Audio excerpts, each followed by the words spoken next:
जय मसीह की दोस्तों। आज हर एक व्यक्ति जानना चाहता है कि यह ईरान और इजराइल में युद्ध क्यों हो रहा है। मसीह होने के नाते हम इस विषय को कैसे नजरअंदाज कर सकते हैं। आज हम जानेंगे कि आखिर ईरान बाइबल में किस नाम से जाना जाता है, ईरान के बारे में बाइबल क्या कहती है। साथ ही साथ जानेंगे इस युद्ध के कारण को और इस विषय में बाइबल क्या कहती है। बाइबल के पुराने नियम में फारस का उल्लेख मुख्य रूप से बेबीलोन के पतन 339 ईसा पूर्व के बाद होता है। यह फारस आज ईरान के नाम से जाना जाता है, जब फारसी राजा साइरस महान, साइरस द ग्रेट ने बाबुल पर कब्जा किया। यहूदी लोग उस समय बेबीलोन में गुलाम थे। फारस के राजा को परमेश्वर अपना दास भी कहता है और मंदिर बनाने का आदेश भी देता है। एजरा 1:2 में लिखा है, फारस का राजा कुसरू यूं कहता है, स्वर्ग के परमेश्वर यहोवा ने पृथ्वी भर का राज्य मुझे दिया है और उसने मुझे आज्ञा दी कि यहूदा के यरूशलेम में मेरा एक भवन बनवा। आप देख रहे हैं कि कैसे परमेश्वर ने फारस के राजा को अपना भवन बनाने का आदेश दिया था। बाइबल के अनुसार इतिहास में ईरान कभी भी इजरायलियों का दुश्मन नहीं रहा है। ईरान का पुराना नाम फारस था और फारसी शासक ने परमेश्वर के काम को भी किया है। अब जब हम ये देख रहे हैं कि कोई भी दुश्मनी उनके बीच नहीं थी, अब क्या हो गया? आइए जाने ये बात 1948 की है, जब इजराइल देश की स्थापना हुई, जिसमें कई मुस्लिम देशों ने इसे स्वीकार नहीं किया। लेकिन उस समय भी ईरान ने इजराइल को मान्यता दी थी। याद रखें, ईरान ने समर्थन भी दिया कि इजराइल देश की स्थापना हो। लेकिन 1979 की इस्लामिक क्रांति, जिसे ईरानी क्रांति या इस्लामिक क्रांति के नाम से जाना जाता है, एक ऐतिहासिक घटना थी जिसने ईरान के राजनीतिक, सामाजिक और धार्मिक ढांचे को पूरी तरह बदल दिया। इस क्रांति के परिणाम स्वरूप ईरान में 2500 साल पुरानी पहलवी राजशाही का अंत हुआ, जिन्होंने इजराइल का साथ दिया था, और इस्लामिक गणराज्य की स्थापना हुई। यह क्रांति 1978 से 1979 के दौरान हुई और 11 फरवरी 1979 को आधिकारिक रूप से शाह रजा पहलवी के शासन का अंत हुआ, जिसके बाद इस्लामिक क्रांति के बाद अयातुल्ला खुमैनी ने इजराइल को छोटा शैतान कहा और इसके विनाश की नीति अपनाई।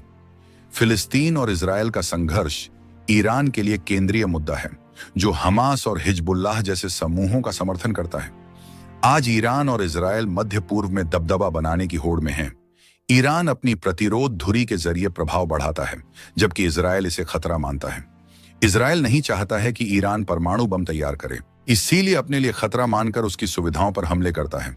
जैसे 13 जून 2025 को इजराइल ने राइजिंग लायन ऑपरेशन चलाया और ईरान ने भी ड्रोन हमले के द्वारा जवाब दिया। ईरान के कुछ शिया नेता इजराइल को कैंसर युक्त ट्यूमर मानते हैं। कुछ मुस्लिम मानते हैं कि हदीसों की व्याख्या में यहूदियों के खिलाफ युद्ध की बात है, हालांकि सभी मुस्लिम इसे नहीं मानते हैं। 1979 की क्रांति ने ईरान को शिया इस्लामिक गणराज्य बनाया, जिसने इजराइल और पश्चिम के खिलाफ वैचारिक युद्ध शुरू किया। दोनों देश प्रॉक्सी युद्ध लड़ते हैं। पायनक्सी युद्ध एक ऐसा युद्ध है जिसमें 2 या अधिक शक्तिशाली देश या समूह सीधे तौर पर एक दूसरे से नहीं लड़ते, बल्कि अपने हितों को साधने के लिए तीसरे पक्ष, जैसे छोटे देश, विद्रोही समूह या संगठन, को समर्थन देकर अप्रत्यक्ष रूप से संघर्ष करते हैं। ये समर्थन हथियार, धन, प्रशिक्षण या खुफिया जानकारी के रूप में हो सकता है। प्रॉक्सी युद्ध का मुख्य उद्देश्य अपने दुश्मनों को कमजोर करना होता है, बिना स्वयं युद्ध के मैदान में उतरे। ईरान हिजबुल्लाह, हमास और यमन के हूथियों का समर्थन करता है, जबकि इजराइल सीरिया में ईरानी ठिकानों और वैज्ञानिकों को निशाना बनाना चाहता है। बाइबल में यिर्मयाह 49 के 34 से 39 में प्राचीन ईरान का हिस्सा के विनाश और पुनरुत्थान की भविष्यवाणी करता है। यिर्मयाह 49:37 में लिखा है, मैं एलाम को उनके शत्रुओं और उनके प्राण के खोजियों के सामने विस्मित करूंगा और उन पर अपना कोप भड़काकर विपत्ति डालूंगा। यहोवा की यह वाणी है कि तलवार को उन पर चलवाते चलवाते मैं उनका अंत कर डालूंगा। क्या आपको मालूम है ये एलाम क्या है जिसे परमेश्वर नाश करेगा? यिर्मयाह 49 में एलाम एक प्राचीन क्षेत्र और जाति को संदर्भित करता है, जो वर्तमान दक्षिण पश्चिमी ईरान, प्राचीन पर्सिया का हिस्सा में स्थित था।